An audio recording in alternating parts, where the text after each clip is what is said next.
How do we capture all of the ideas we have for our makes in order to give them a chance to become part of our wardrobe in the future? We briefly touched on inspiration in a past episode, but today we will be going deeper into ways to collect those fleeting ideas, including some of the latest tech Tracy and I have been trying out. Hello, and welcome to Threaded Together, a podcast that stitches together home sewing and high fashion.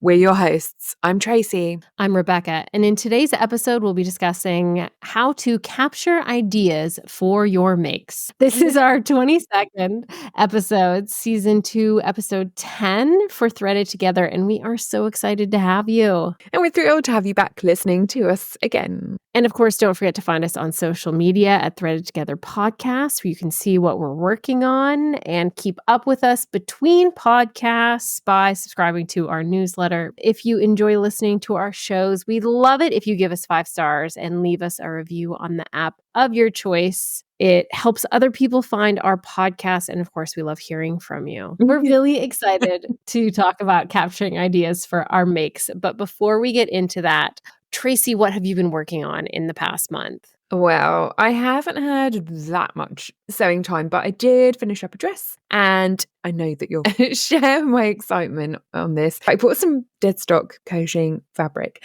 and I just knew the length of the piece and the colour, and I wasn't quite clear on the composition, but I knew that a tan or camel coloured coat would be in my future. And so I thought it would be worth the gamble. When it arrived, I think I texted you immediately. I literally whooped for joy because it was this double-faced wool, and which we talked about on our last episode, didn't we? And so excited to get stuck in on a double-faced wool project. So I've made a very, very slow start at this point on the Bella Loves Patterns Kaya coach, which is specifically for double-faced wool. And so I think it'll probably be a long but very enjoyable. So that sounds so amazing, Tracy. You'll have to report back on the instructions with the double-faced wool. That sounds fabulous and so luxurious. What about you, Rebecca? How did your Halloween sewing project go? Well, again, I'm so excited to see all of your fabulous makes, Tracy, because that's not the only coat you're working on. But you'll have to tell us more about the others at another point. But for anyone who missed it last month, I was going to tackle a Cruella themed costume where the jacket was inspired by an Alexander McQueen piece from Autumn Winter 1998, the Joan collection. However, it almost was going too well because it's become one of those forensic draft the pattern and try to figure out how to make it type of pieces. And I think relegating it to a Halloween make would honestly just not do it justice. So instead, I'm making it as part of my kind of Learn from the Master series that I do on YouTube. And I'm going to actually take the time to really explore the whole thing. And as of this recording, I'm finishing the toile, and I hopefully will have a full jacket done in the final fabrication by the end of the month. But it's just been such an incredible learning process trying to replicate interpreting how Alexander McQueen actually cut those pieces. And I know you've helped me with that a lot, Tracy. So hopefully we'll have some fun things to share on that next month. I'm excited to see the progress and see how it pans out. It's certainly taking shape very nicely. Thanks. Yeah, and I also have a little retreat coming up to Italy that's caused a bit of a panic for me, which if you've been listening to the podcast for a while, you know I tend to do some panic makes. My trip is 6 days long, and I only have a carry-on size luggage, and we're doing all of these things. And I had initially finished a pair of trousers that I had cut out, thinking that they would be great to wear on all different occasions, and then realized they were a wool blend and it was going to be too warm for the trip. So I'm trying to make another jacquard short jumpsuit to bring along. So fingers crossed. Amazing. You absolutely cannot beat a bit of panic sewing.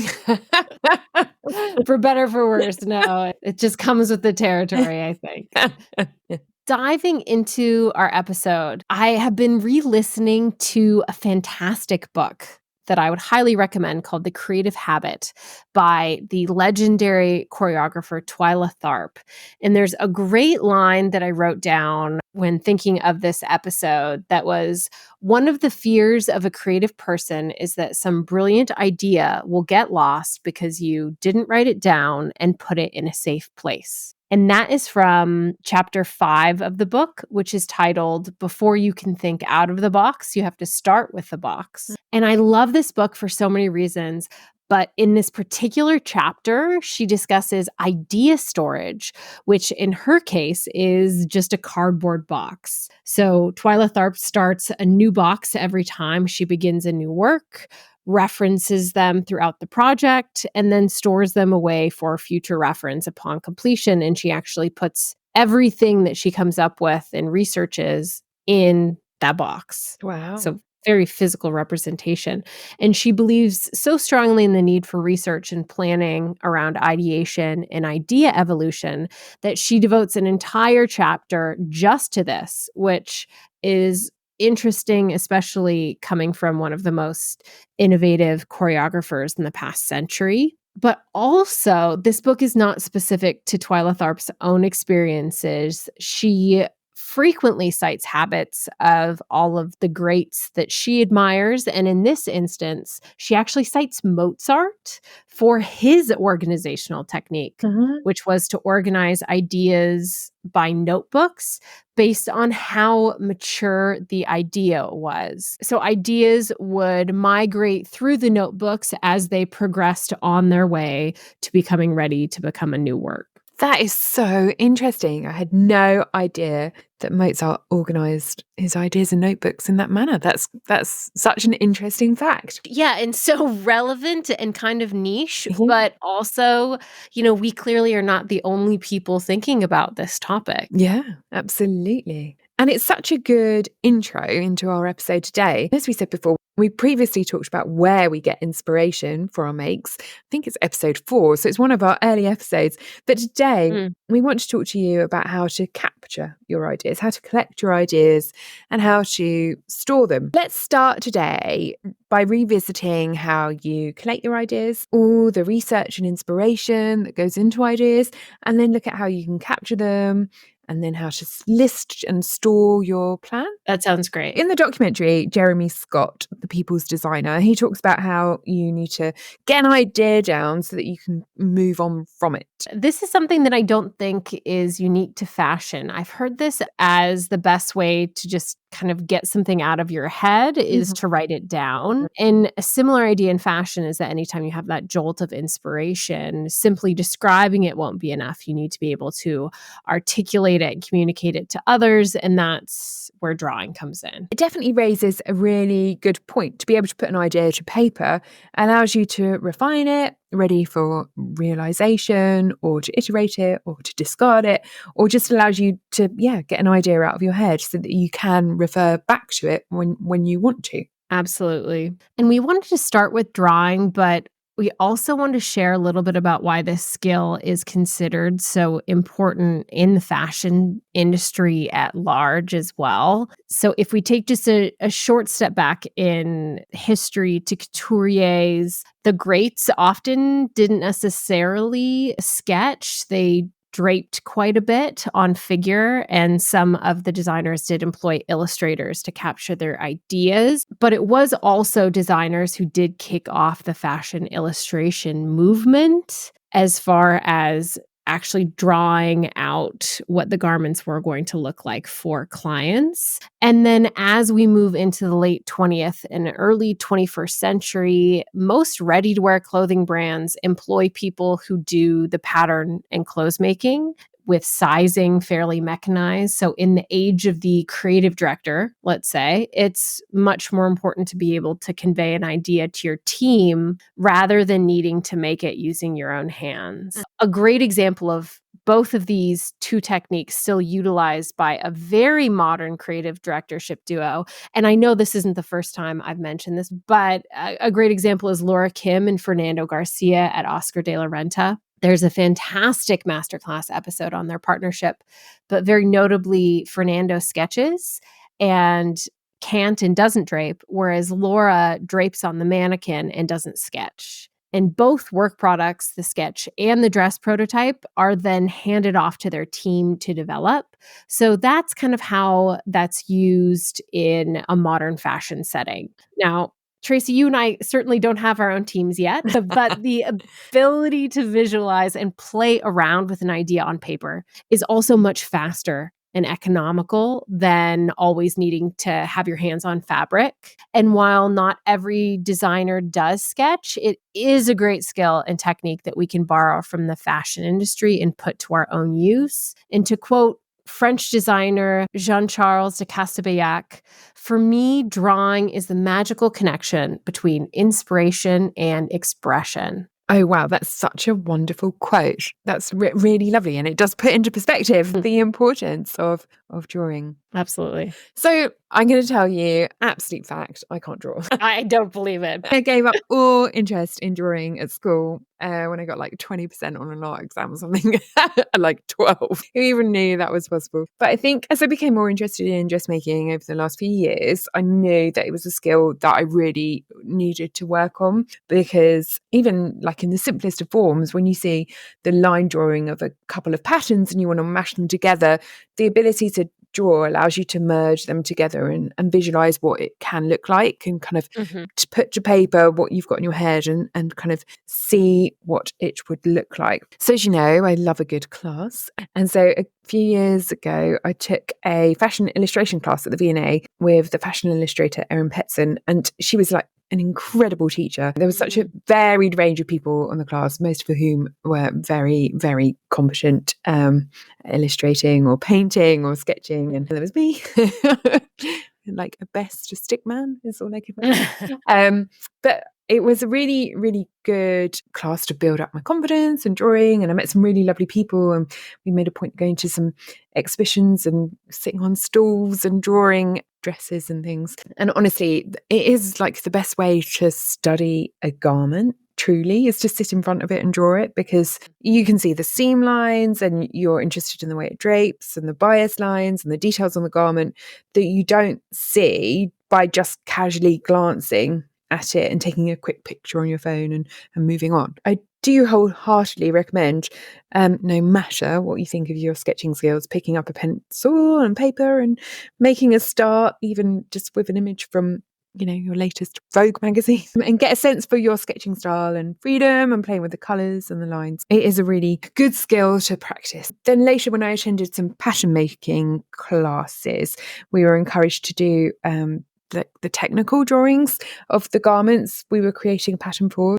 where the technical drawing is like a 2D drawing of the garment, showing as much detail as possible. So, for example, the darts and the seam lines and the zipper placement and where the top stitching is, which is quite a different skill set to fashion illustration, which is more about capturing the essence of a design in its mood and its colour and its proportion. And the technical design shows it in a realistic but simplified way. Tracy, which of the two do you think is more useful in your current capturing of ideas practice? That's a really good question. I think when I want to visualize what something would look like, the fashion illustration gives more of a flair of a style. If it's something I want to do my own pattern for, or want to mash up a pattern, then I think the technical drawing is more useful, because you're kind of defining where the seam lines are and what kind of style you specifically want it to be. And I think it's worth giving a visualization of the difference between the two.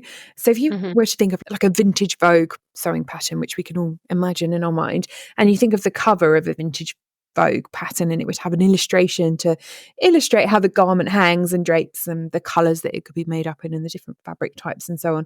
And then on the back cover, it would show the line drawings of the pattern, which is more like the technical drawing of the garment, showing where the seams are and the placement of fastenings and so on. Oh, that's such a great point, Tracy. And also important to note that the fashion illustrations on the cover of a vintage Vogue pattern have thrown many of us off in the liberties that they take. So a good point is to look at your pattern pieces and make sure you're actually getting what's so beautifully drawn on the cover. It can work both ways though, right? In that sometimes it's a beautiful garment, but the illustration makes it appear very foundation, you can't quite see the beauty it could be. Absolutely. Yeah. So definitely important to be able to understand both. I'll toss my brief sketching history in here as well. I didn't pick up a pencil to do any fashion drawings until after I started sewing in 2022. And I had taken an online 3D draping class. And what you often aren't told in these scenarios is that your outcome from a class like that is more likely to be a drape plus a drawing in order to get your design, rather than an entirely on mannequin creation. And my professor told me that I need to get myself out of Adobe Illustrator and learn how to sketch. And I told him I'd never drawn and I was very intimidated by it. And he gave me some really great advice. He said, first, do observational drawings. So sounds very similar, Tracy, to your looking at the actual dress and drawing it. For me, he was like, just pull up a Vogue runway photo and sketch what you see and just try to replicate the way the clothes bend and move in the photo so that you can start to internalize the way that looks and how you represent that just through different lines, like how you represent a pant draping and things like that, that will actually be important to your design. And then the second was, he said, none of us are trying to become fashion illustrators. You might be, but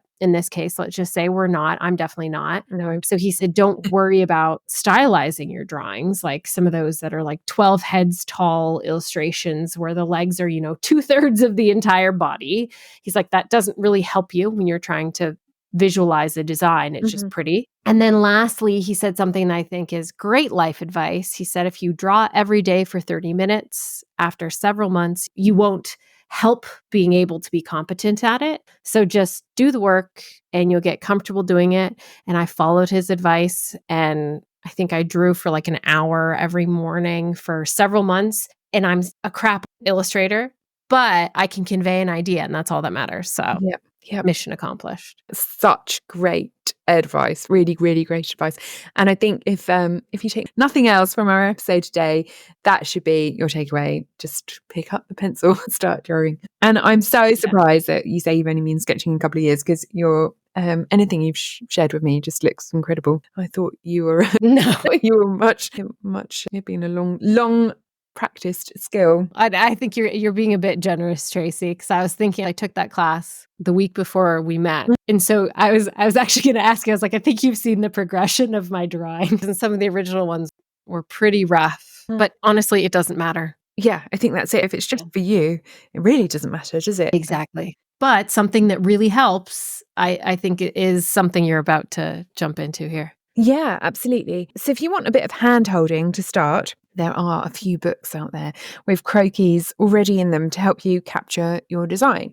Tracy, do you want to explain what a croquis is in case someone is brand new to fashion drawing? Because I definitely had no clue what it was. So a croquis is basically a sketch of a human figure, or like a fashion model, that you can use as a template to put your clothing design on top of. So they're quite like an early stage of the fashion design process, because you've got your body shape to draw on top of. There are some books out there with croquis already in them to help you capture your designs on top of them. For example, Fashionary has these sketchbooks with figures in that you can use to draw your designs all over, or they even have like boxes of poses that you can use to trace on top of. Or there is a website called My Body Model, which allows you to input your own measurements to get your own body model. So then it's like to your proportion, which could be quite good. Or Brooks and Canva has a tutorial on how to make your own croquis from a full length picture of yourself.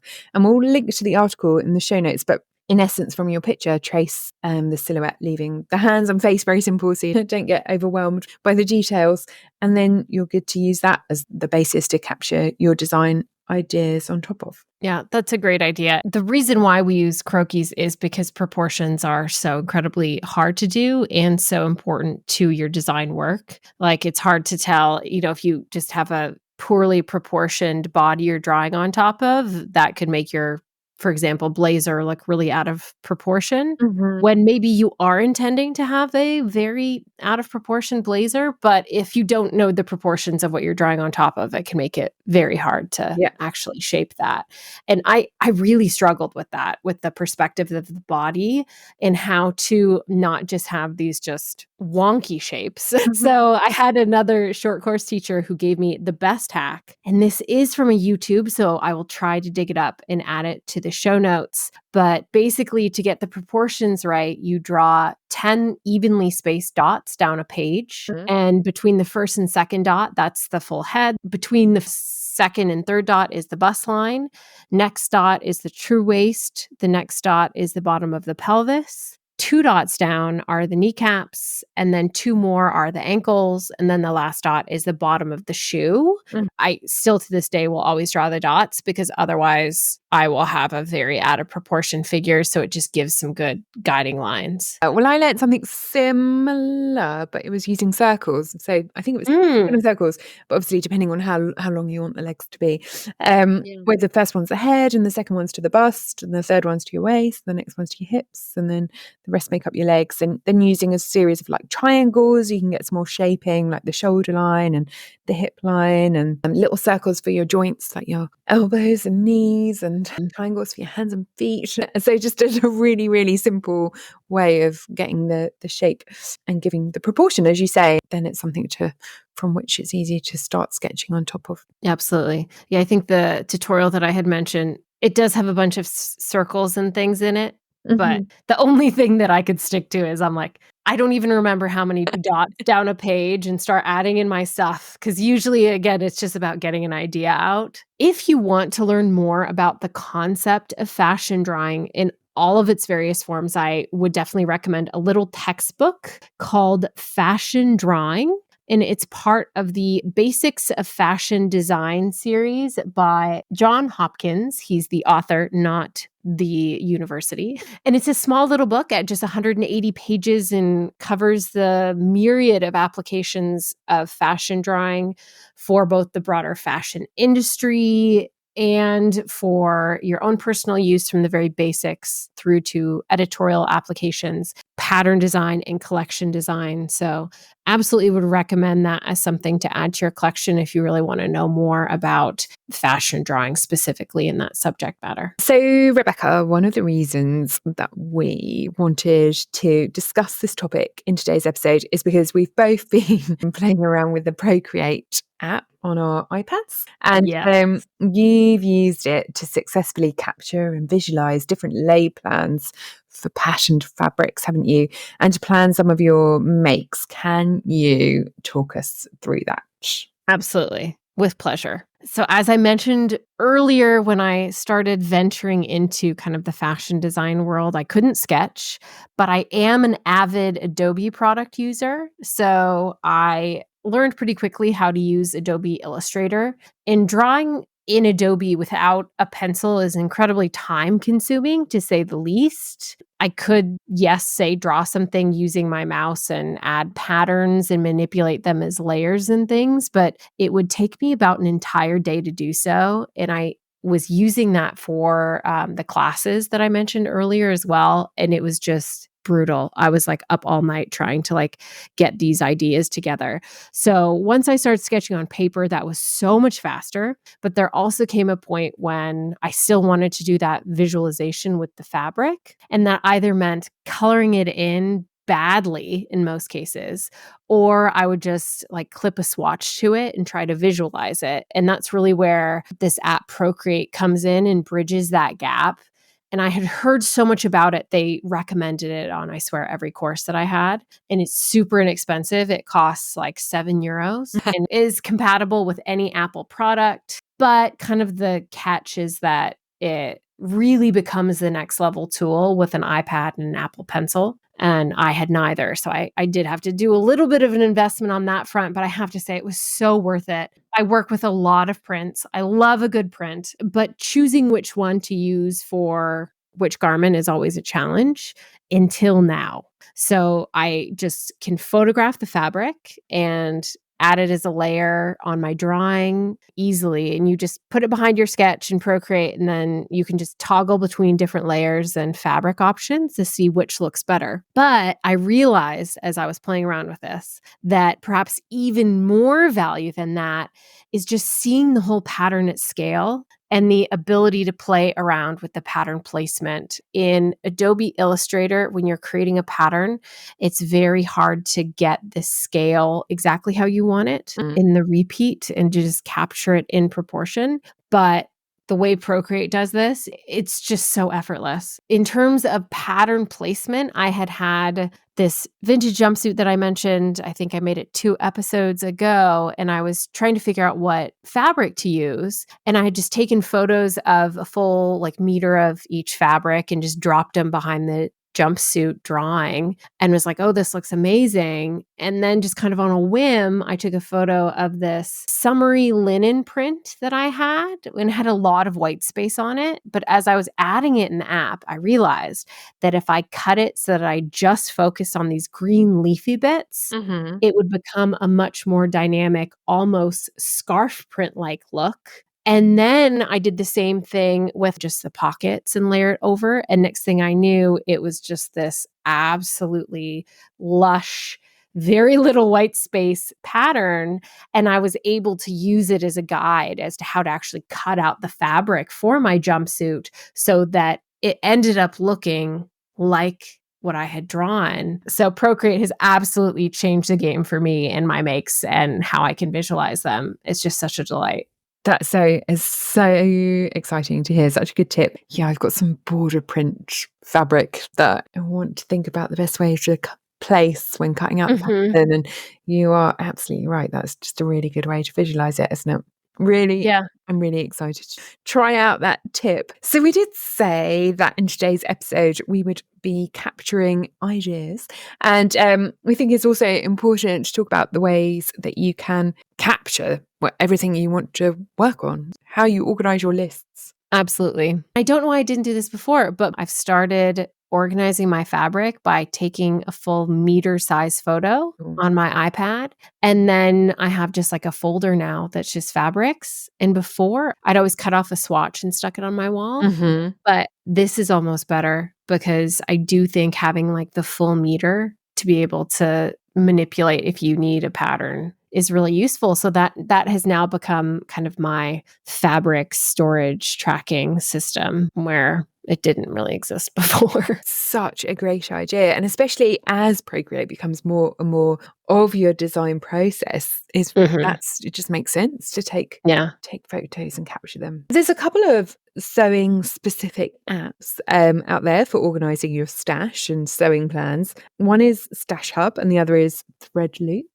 Stash Hub is a purpose-built sewing organizer app, and you can say how many meters of fabric you have and what patterns you want to work on and so on. Threadloop is a web app, and it's a bit like Ravelry that exists for knitting in that it's a big database of patterns and so on, and a bit of a community to it as well. But it is free to use, and I haven't played around that much with either of them. Just kind of set up a login and had a little look. And I think mainly the reason is because I have quite the sewing stash and I don't really want to key it all in. So maybe I could use it for going forward purchases. But what I do use is Trello, which is like a project management tool, boards that you can move your cards around on. I use it for the most basic of note keeping, really, in terms of what I want to make and what fabric I have and what I've made. But it does allow me to reprioritize and keep track of my ideas and things I have made as well. It's quite flexible in terms of the fact that you can put pictures on things. So that's my preferred tool currently. What about you, Rebecca? What's your preferred tool? I think that's a great idea with Trello. I use kind of a similar tool. You've probably heard of it. It's called Notion. Basically, it just has custom database features the same way Airtable has. It has a Trello or Kanban option for different things. Basically, you can visualize your database any way you want it to. I really like to use it to just list out ideas I have that do exist somewhere. So if I've sketched something, I'll just kind of list it out as a bullet point so that when I'm looking for new projects in the future, I can start building a little project around that. Cause I do, this is kind of the corporate girly in me. I do manage a lot of my workload in Notion. So it makes a lot of sense to also store ideas in there that might become videos or multi-step projects. And especially when you're making something for a specific event, like, we say we're going to make something for an episode. Trying to actually manage that more like a project is something that I do enjoy. That little checkbox is a big motivator, or when you move it from board to board and say, yes, it's done. But I also do like to break things down into smaller pieces, even thinking about the McQueen jacket that I'm working on, because the prototype or the toile has so many steps.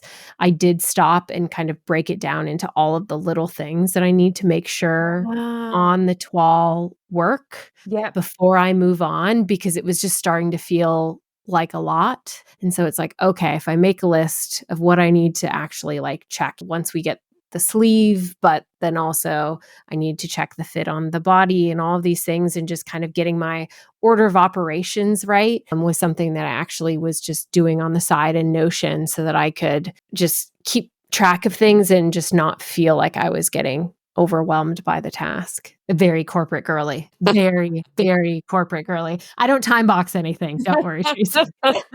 You're like, right, so I've filled in my timesheet for this project, and I can tell you. Yeah, nothing will kill your creativity faster than that, promise you. But sometimes when you're like, oh my gosh, what do I need to do? I'm like, no, I need to write that, I'm going to sew these things together. I'm going to test this, and then I'm going to unpick them, and then I'm going to do this. I mean, I love it. I normally just wake up at 3:00 in the morning and go, oh goodness, I need to do that thing before I get on to the next stage. So I guess the question is, does the way you store your thoughts need to be digital? Absolutely not. You can't beat a nice book with swatches in it, or as you said earlier, having a swatch on your wall. So there's a few pre-made books out there that will do the job for you. There's the Maker's Workbook Sewing by Pat and Trace, or there's a book by Fashionary, which we mentioned earlier, or you could get a sewing planner from By Hand London, which is literally like a PDF that you can print out and use as you want to. I definitely, though, like having a copy of my plans with me when I'm shopping, a list of notions needed for a project or the yardage required, which can definitely help with more focused shopping when you've got a project in mind. Yes. No, that's such a great point. As much as I do like the technical bits, I'm actually pretty old school. I realize even with having Procreate, I still prefer doing a sketch on a piece of paper first, and then I will go and I will trace it in Procreate, because for me, once I start working on something, I want it on the wall. So I actually have cork boards on my wall, and I still will have, swatches stuck there. I'll put sketches there. I do love having that visual reference on the wall. And that's much more in the vein of the mood boarding concept. And I have 2 book recommendations. They're 2 books in a series that I would absolutely recommend if you have any interest in what this process looks like for designers. And these books were recommended on that same 3D draping course that I took. They're called the Fashion Designers Sketchbooks. They're by Hywell Davies. So it goes alphabetically through a bunch of different designers, describes the designer and kind of what they're known for.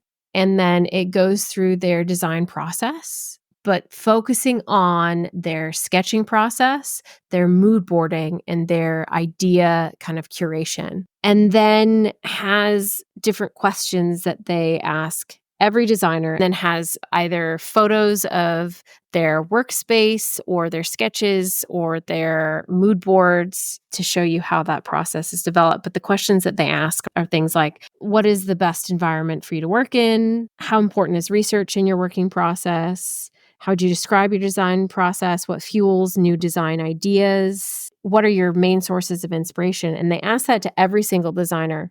So I think if you go one by one and read about them and then take a look at the illustrations that accompany it, it's really eye-opening and educational. That is such a good tip. And yeah, you can get track down a copy secondhand in the UK, certainly. Basically like a perfect, like while you're drinking your coffee. Yeah.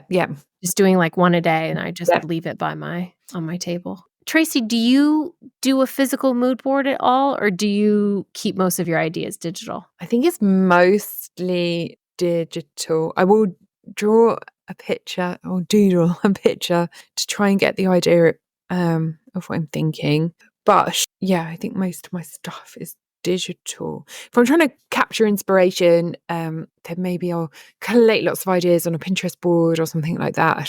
A lot of the concepts today were derived from high fashion, but there are some great examples of designers who are known for their work as illustrators and a few who are known as terrible ones. The late Karl Lagerfeld was famous for being an incredible illustrator, and he needed to be, as he led multiple ateliers who were given just a single sketch to work off of. I swear this was mentioned there's a Netflix series that's like 6 Days Till or something like that. Oh, yeah. And they followed Lagerfeld like 6 days before a collection. I think they mentioned that. So he led multiple ateliers who were given just a single sketch to work off of. And they had to be able to interpret the material and method to construct his vision purely off of his drawing. And if I'm correct about it being in this Netflix, they explain that basically they have to use it as almost a visual language and understand exactly what he means just by how he draws.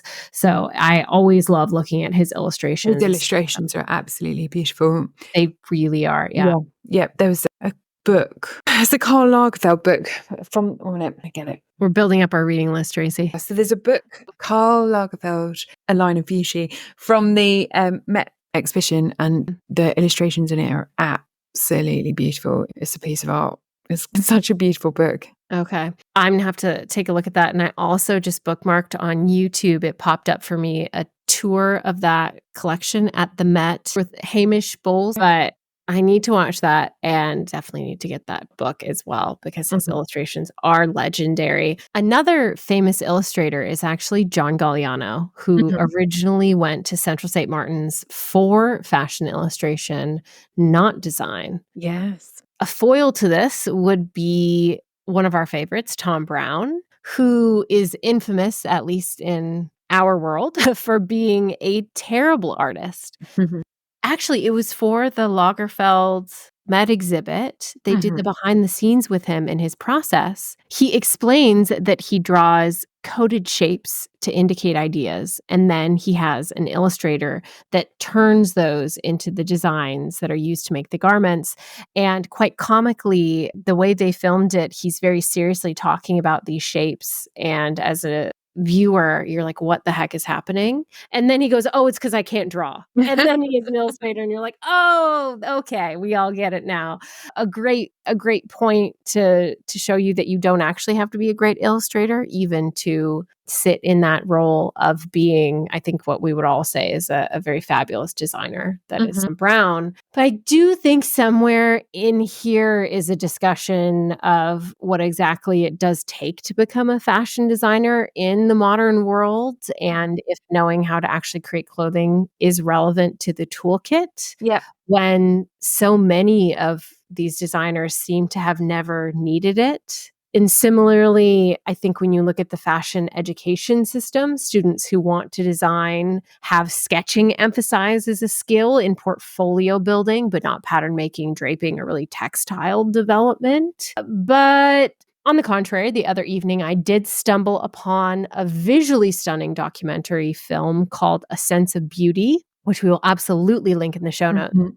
It documents the creation of a collection at Oscar de la Renta, and I think it's one of the best things I've seen in years. It is a beautiful film. It is breathtaking. It's a feast for the eyes, and it follows the creative directors I mentioned earlier, Laura Kim and Fernando Garcia, a bit more senior in their roles versus that earlier masterclass that they did, as they develop prints, look at fabrication, review their designer silhouettes, because they are no longer really the ones that are creating those, and so much more. And they even had a wonderful hack while at one of the factories of laying the actual flat pattern pieces digitally over a few meters of the printed fabric to help determine fabric placement, which is just taking my visualization on a finished garment to an entirely different level, and is something I am so eager to try out, because one of the things that they mentioned, of course, was not only print placement, but also fabric utilization to maximize your fabric use in production. So I will be stealing that idea, and you absolutely need to watch that documentary. It's stunning. Yeah, absolutely stunning documentary. Totally agree. Mm-hmm. So I wanted to give you a list of some fashion illustrators to check out, just to be inspired by. So after taking the class at the V&A, I bought myself a couple of fashion illustrations from the Fashion Illustration Gallery to provide inspiration in my sewing room. They have a very good list of fashion illustrators to look at, and yeah, it's definitely worth a little peruse. But they have, some really great names like David Downton or Jackie Blue or Renee Grau. And another fashion illustrator that I'd recommend you have a look at is Bill Donovan, who currently teaches at the Fashion Institute of Technology in New York City and had the first artist in residence at Dior Beauty 2009 and continues to serve as an ambassador for the brand. But recently he illustrated a keepsake edition of Pride and Prejudice with this original full colour and beautiful illustrations. And to be honest, I think it's the only way I'll ever be able to afford his artwork. So I'm very happy owner of a copy of that book. I will have to get myself a copy as well, because I love that book. And I'm also such a big fan of buying books to capture fashion illustrator artwork. You may remember a few episodes back, I mentioned the book on Isabel Toledo. I'd initially bought just to get the illustrations by her husband, who is a storied fashion illustrator, Ruben Toledo, but it ended up being an incredible book about a designer as well. So I think that's also a great tip, Tracy, is that if you find a fashion illustrator that you love, look to see if they've illustrated any books. Yeah, They might have, and absolutely a wonderful way to get their work.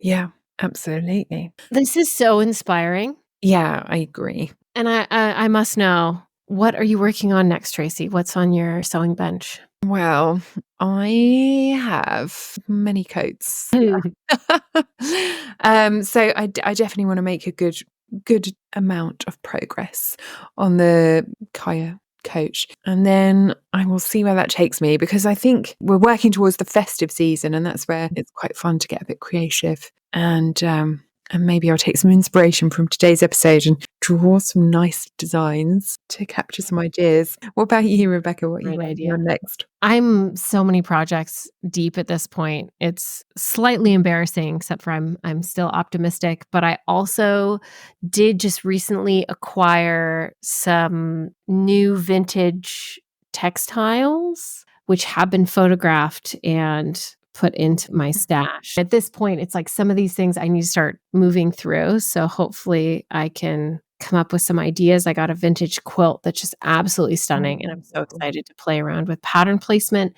But then I also have all of these winter fabrics that I got at the end of last season, including I have 2 vintage striped duvets. I have a shearling that's fabric backed. Oh, that's so exciting. So I have way too much fabric, and I'm delighted to start working through some things. Yeah, so I need to clean up kind of the in progress pile, and hopefully next month I'll just be regaling you with all of the things that I have made, including actually a fabulous fabric that looks almost like a liquid metal. Ooh. And it's meant to drape. So, Tracy, I am so excited for our next episode, which is going to inspire me to make something on the bias out of that gorgeous fabric just in time for the holidays. Bias sewing is where it's at. What better time of year than to make a bias garment? And I think bias sewing is something that scares a lot of people. Absolutely. But you seem like an expert, Tracy, so we'll have lots to share. We will definitely have lots to share. I'm excited for it. It's a good topic. So before our next episode, if you've got any thoughts, ideas, or questions for us, you can always find us on social media at Threaded Together Podcast. But in the meantime, I'm Tracy. And I'm Rebecca, and this has been the Threaded Together Podcast. I'll see you next time. Looking forward to our next episode in a month. Make sure you give us the thumbs up on Apple Podcast or follow us on Spotify. You can find more details on what we discussed today in the show notes below or on threadedtogetherpodcast.com. And for more behind the scenes and regular updates, you can find us on all social media channels at Threaded Together Podcast.